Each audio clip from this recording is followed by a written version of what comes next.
Wali Kota Makassar Munafri Arifuddin berencana memasang Global Positioning System (GPS) atau Sistem Navigasi pada kendaraan dinas, pejabat lingkup pemerintah Kota Makassar. Pemasangan GPS pada randis pejabat bertujuan mendeteksi keberadaan aset milik pemerintah.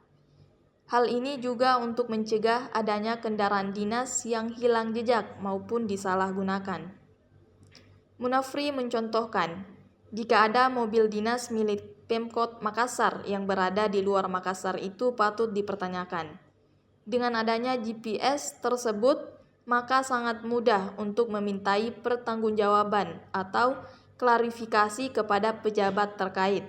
API juga mengungkap bahwa pada saat inventarisasi kendaraan dinas di lapangan Karebosi beberapa waktu lalu, masih banyak randis yang belum terkumpul. Dari 380 lebih randis yang tercatat dalam aset, hanya sekitar 40-an yang membawa randisnya.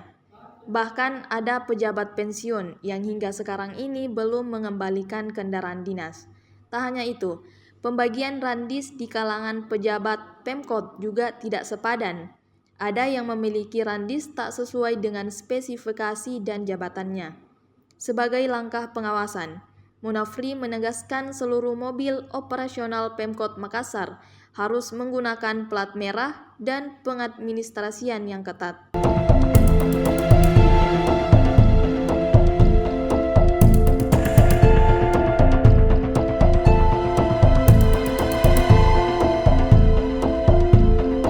Download Tribun X sekarang, menghadirkan lokal menjadi Indonesia.